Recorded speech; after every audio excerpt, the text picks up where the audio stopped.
26واں پارہ سورہ محمد آیت نمبر 5۔ اعوذ باللہ من الشیطان الرجیم، بسم اللہ الرحمن الرحیم،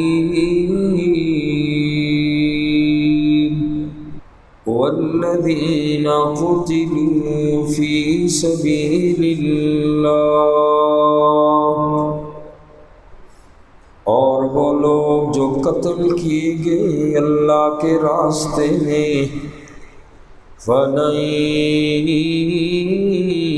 يُضِلَّ أَعْمَالَهُمْ، پس ہرگز ضائع نہیں کرے گا اللہ ان کے اعمال کو، سَيَهْدِيهِمْ، پس ان قریب اللہ ان کو ہدایت دے گا، وَيُصْلِحُ بَالَهُمْ، اور درست کرے گا ان کے حالات کو، وَيُدْخِلُهُمُ الْجَنَّةَ، اور انہیں جنت میں داخل فرمائیں گے، عَرَّفَهَا لَهُمْ، جس کی ان کو پہچان کرا دی ہے۔ آج کی اس آیت مبارکہ میں اللہ نے شہید کے فضائل بیان فرمائے کہ جو لوگ اللہ کے راستے میں قتل کر دیے جائیں، دنیا والے تو سمجھتے ہیں جان ضائع ہو گئی، جیسے کہ منافق نبی پاک صلی اللہ علیہ وسلم کے زمانے میں جب مسلمان شہید ہو جایا کرتے تو یہ لوگ کہتے منافق کہ دیکھو جس طرح ہم نے بہانے کیے اور ہم جہاد میں نہیں گئے، جنگ میں نہیں گئے تو ہماری جانیں بچ گئیں، اور اگر یہ لوگ ہمارے پاس ہوتے تو یہ بھی نہ مرتے۔ اللہ پاک نے فرمایا شہید تو اعلیٰ درجے کا اللہ کے ہاں مقبول آدمی ہے، اور شہید کے بڑے فضائل ہیں، فَلَن يُضِلَّ أَعْمَالَهُمْ، انہوں نے جانیں ضائع نہیں کی ہیں، انہوں نے اللہ سے سودا کیا۔ حضرت مقداد بن معدی کرب رضی اللہ تعالی عنہ سے روایت ہے، وہ فرماتے ہیں کہ رسول اللہ صلی اللہ علیہ وسلم نے ارشاد فرمایا شہید آدمی کو اللہ 5 انعامات سے نوازتے ہیں۔ پہلا انعام یہ دیتے ہیں کہ جب انسان جو شہید ہوتا ہے اس کے خون کا پہلا قطرہ زمین پہ گرتا نہیں، اللہ اس کے سارے گناہ معاف فرما دیتا، الا الدین، سوائے قرضے کے۔ بندے کا حق معاف نہیں ہے شہید کو بھی، لیکن اس کے علاوہ اللہ شہید کی ساری کمی کوتاہیاں معاف کر دیتے ہیں۔ اور دوسرے نمبر پہ فرمایا شہید کو عذاب قبر نہیں ہوتا ہے۔ اور تیسری چیز ارشاد فرمائی قیامت کے دن میدان محشر کی گھبراہٹ سے شہید محفوظ ہوگا جو انسان اللہ کے راستے میں قتال کرتا ہے۔ اور اسی طرح فرمایا کہ قیامت کے دن شہید کے سر پر عزت اور وقار کا تاج رکھا جائے گا، جس کا ایک یاقوت دنیا اور جو کچھ اس کے اندر ہے ساری کائنات سے اس کے یاقوت پھر بھی قیمتی ہوگا۔ شہید کو اللہ ایسا عزت اور وقار کا تاج پہنائیں گے۔ اور فرمایا کہ شہید 72 حوروں سے اس کا نکاح کیا جائے گا۔ اور سب سے بڑی بات یہ کہ فرمایا کل قیامت کے دن شہید کو جہنم کے منڈھیر پہ کھڑا کیا جائے گا، اور اللہ فرمائیں گے تو جس کو بھی چاہے 70 افراد کی شفاعت کر، میں اللہ تیری شفاعت کی وجہ سے ان لوگوں کو جہنم سے نکالوں گا۔ اور اسی طرح فرمایا فَلَن يُضِلَّ أَعْمَالَهُمْ، شہید کے اعمال ضائع نہیں ہوتے، بلکہ شہید کے ہر عمل کا بدلہ 700 گنا ہے۔ وہ عمل ایک کرے گا، اللہ شہید کو جو اللہ کے راستے میں قتال کرتا ہے، جہاد کرتا ہے، اس کے ہر عمل کا بدلہ 700 گنا ہے۔ بعض روایتوں میں اس سے بھی زیادہ آیا ہے، اور فرمایا اللہ ان شہداء کو سیہدیہم، اللہ ان کو ہدایت پر قائم رکھے گا۔ غازی بن کے آئے پھر بھی فائدہ، شہید ہو جائے تو پھر بھی فائدہ۔ اور فرمایا وَيُدْخِلُهُمُ الْجَنَّةَ، جنت میں ان کو داخل کیا جائے گا۔ عَرَّفَهَا لَهُمْ، اور جنتی لوگ جنت میں اپنے ٹھکانے کو پہچان لیں گے، وہاں پر اپنا ٹھکانہ تلاش کرنے کے لیے کسی سے پوچھنے کی ضرورت نہیں ہوگی۔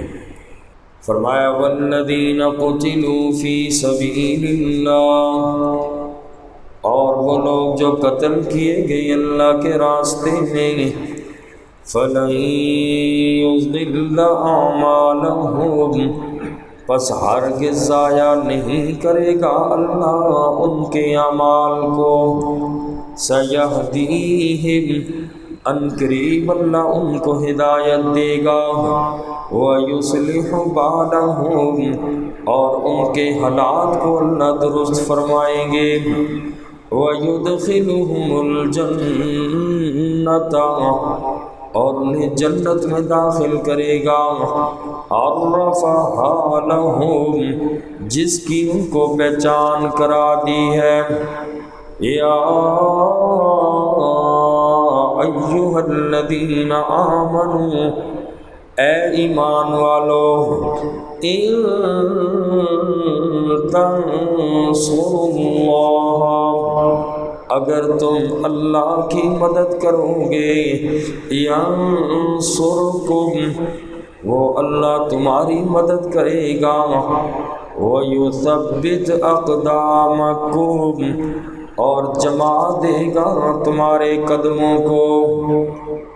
فرمایا اے ایمان والو، اگر تم اللہ کی مدد کرو، اللہ کی مدد سے مراد یہ ہے کہ تم اللہ کے دین کی مدد کرو، اور اللہ کے دین کی مدد کا مطلب یہ ہے کہ اللہ نے جو تمہیں سب سے عظیم مذہب دین اسلام دیا، تم اس پر چلو اور اس دین کو دوسروں تک پہنچاؤ، اور اس کے راستے کی رکاوٹوں کو دور کرو۔ جہاں اللہ کے دین کی محنت ہو، اس کے راستے کی رکاوٹوں کو دور کرو، یہ اللہ کی مدد ہے۔ جب ایسی صورت میں جب تم اللہ کے دین پہ خود بھی عمل کرو گے، دوسروں تک پہنچاؤ گے، تو فرمایا کہ اللہ کی مدد تمہارے ساتھ ہوگی۔ دشمن کے مقابلے میں تمہارے قدموں کو اللہ جما دیں گے، اور تم تعداد میں اگرچہ تھوڑے ہی صحیح، اسلحہ تمہارے پاس نہیں، لیکن اللہ تمہاری غیبی مدد فرمائیں گے۔ جس طرح بدر میں، حنین میں اللہ نے آسمان سے فرشتوں کو اتارا، رب آج بھی قادر ہے اس انداز میں مسلمان کی مدد کے لیے۔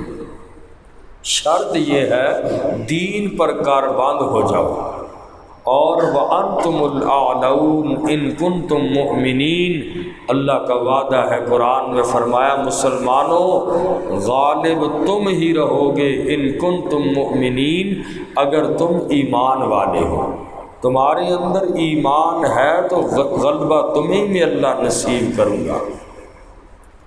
اور اگلی آیت مبارکہ میں فرمایا وَالَّذِينَ كَفَرُوا فَتَعْسًا لَّهُمْ، اور کافروں کے لیے ہلاکت ہے، اور اللہ ان کے اعمال کو ضائع کر دیں گے۔ ان کے اعمال ضائع کیوں ہوں گے؟ اس لیے کہ کافر کے پاس ایمان نہیں ہے۔ اعمال کی قبولیت کا مدار ایمان ہے۔ کفار چاہے جتنے بھی اچھے کام کریں، سب کے سب ان کے اعمال ضائع ہیں۔ دنیا میں تو پھر بھی کچھ کام ان کو اللہ ان کا بدلہ دے دیتے ہیں، لیکن آخرت میں ایک گھونٹ پانی کا بھی ان اعمال کے بدلے نہیں ملے گا۔ اور یہ ساری بہاریں ایمان کے ساتھ ہیں۔ شکر کرو اللہ نے ایمان کی نعمت سے ہمیں نوازا، اس کی قدر کرو۔ کچھ بھی ہو جائے ایمان کو نہ چھوڑنا۔ ایمان کائنات کی سب سے قیمتی چیز ہے، اور یہ تو کل قیامت کے دن میدان محشر میں پتہ چلے گا۔ کافر لوگ افسوس کریں گے، ہائے کاش ہم نام ہی کے مسلمان ہوتے۔ ربما یود الذین کفروا لو کانوا مسلمین، ہائے کاش ہم مسلمان ہوتے۔ اس مسلمانی کا پتہ کل قیامت کے دن پتہ چلے۔ شکر کرو ایمان کی نعمت رب نے دے دی۔ اللہ کی قسم انسان بھوکا پیاسا ننگا رہ جائے، ایمان مل گیا کامیابی ہے، ایمان مل گیا کامیابی ہے۔ اس لیے اللہ کا شکر ادا کیا کرو ایمان کی نعمت پر۔ فرمایا والذین کفروا فتعسر لهم، اور کافر لوگ پس ان لوگوں کے لیے ہلاکت ہے، تباہی ہے، بربادی ہے۔ وَأَضَلَّ أَعْمَالَهُمْ، اور اللہ نے ضائع کر دیے ان لوگوں کے اعمال۔ اعمال کو ضائع کیوں کیا؟ ذَلِكَ بِأَنَّهُمْ، اس لیے کہ بے شک انہوں نے کَرِہُوا، ناپسند کیا، ما انزل اللہ، اس کو جو اللہ نے نازل کیا۔ ان لوگوں کے اعمال آخرت میں ضائع اس لیے ہو گئے، اس لیے کہ ان لوگوں نے دنیا کے اندر اللہ کے قرآن کو ناپسند کیا۔ اور یہ کافر لوگ دنیا کے اندر کہتے تھے لا تسمعوا لہذا القرآن، اے لوگو تم قرآن نہ سننا، والغوا فیہ، جب پاک پیغمبر قرآن سناتے تو یہ لوگ شور مچایا کرتے تھے تاکہ کوئی دوسرا بندہ اللہ کا قرآن نہ سن سکے۔ لا تسمعوا لہذا القرآن والغوا فیہ، اللہ نے فرمایا ان لوگوں کے اعمال کو میں اللہ نے ضائع اس لیے کر دیا، اس لیے کہ ان لوگوں نے کرہوا ما انزل اللہ، ان لوگوں نے دنیا میں اللہ کے قرآن کو ناپسند کیا۔ فاحبط اعمالہم، پس ان لوگوں کے اعمال ضائع کر دیے۔ افلم یسیروا فی الارض، کیا وہ لوگ چلے پھرے نہیں زمین میں، فینظروا، پس وہ دیکھے، کیف کان عاقبۃ الذین، کیسا تھا انجام ان لوگوں کا، من قبلہم، جو ان سے پہلے گزر گئے۔ مکے والوں کو اللہ نے تنبیہ فرمائی، اے مکہ والو، تم لوگ تجارت کے لیے کبھی یمن جاتے ہو، کبھی شام جاتے ہو، تمہارے راستے کے اندر کہیں قوم لوط کی تباہ شدہ بستیاں آتی ہیں، سبق حاصل کیوں نہیں کرتے؟ اللہ نے قوم لوط کی بستی کو جبرائیل کو حکم دیا، اٹھاؤ قوم عمورہ اور قوم صدوم کو۔ صدوم اور عمورہ کی بستیوں کو جبرائیل علیہ السلام نے اٹھایا، آسمانوں تک لے گئے، پتھروں کی بارش بھی ہوئی، الٹی کر دی زمین ان لوگوں پہ۔ اے مکہ والوں، قیامت تک آنے والوں انسانوں، کیوں تم غور نہیں کرتے پہلی قومیں جو اللہ نے تباہ کر دی، کیوں اللہ کے قرآن کا انکار کرتے ہو؟ اور کبھی تم قوم عاد کی بستیوں سے گزرتے ہو، قوم سمود سے، حضرت شعیب علیہ السلام کی قوم کے قریب سے گزرتے ہو، ان کا حال تم نہیں دیکھتے، تم سے زیادہ طاقت والی قومیں تھیں، تم سے زیادہ مال والے لوگ تھے، اللہ نے ان قوموں کو ہلاک کر دیا۔ اور فرمایا کفار کے لیے ایسی ہی مثالیں ہیں، کتنی قوموں کو اللہ نے غرق کیا، زلزلوں کا عذاب آیا، سیلاب کا عذاب آیا، چیخ کا عذاب آیا۔ اے مکے والو افلم یسیرون، کیا وہ چلے پھرے نہیں ہیں فی الارض زمین میں، فینظروا کیف کان عاقبۃ الذین من قبلہم، بس وہ دیکھیں کہ کیسا انجام تھا ان سے پہلے لوگوں کا۔ دمر، ہلاکت ڈالی، دمر اللہ، اللہ نے ہلاکت ڈالی علیہم ان پر، وللکافرین امثالها، اور کافروں کے لیے ایسی ہی مثالیں ہیں۔ ذالک بأن اللہ، یہ اس وجہ سے کہ بے شک اللہ تبارک و تعالی مولا الذین آمنوا، اللہ کار ساز ہے، اللہ مولا ہے ایمان والوں کا۔ مومنوں کی مدد اللہ اسی لیے کرتے ہیں، ایمان والا بندہ اللہ کے سامنے سر بسجود ہوتا ہے۔ مولا الذین آمنوا، اللہ ایمان والوں کا کارساز ہے۔ وَأَنَّ الْكَافِرِينَ، اور بے شک کافروں کا لا مولا لہم، ان کا کوئی بھی کارساز نہیں ہے۔ فرمایا کفار کا کوئی بھی آقا حقیقی نہیں ہے، اس لیے کہ وہ کبھی ملک کے لیے لڑتے ہیں، کبھی زمینوں کے لیے لڑتے ہیں، کبھی پیسوں کے لیے لڑتے ہیں، کبھی اپنی عزت اور وقار کے لیے لڑتے ہیں، وہ دنیا ہی کے لیے لڑتے ہیں۔ اور مومن تو اللہ کے لیے لڑتا ہے، اپنی جان دے دیتا ہے رب کے لیے، قتل ہو گئے تو شہید، بچ گئے تو غازی، اور دونوں صورتوں میں جنت کے وارث ہوتے ہیں۔ اس لیے بِأَنَّ اللَّهَ مَوْلَى الَّذِينَ آمَنُوا، اللہ ایمان والوں کا کارساز ہے اور کافروں کا کوئی کارساز نہیں۔ اللہ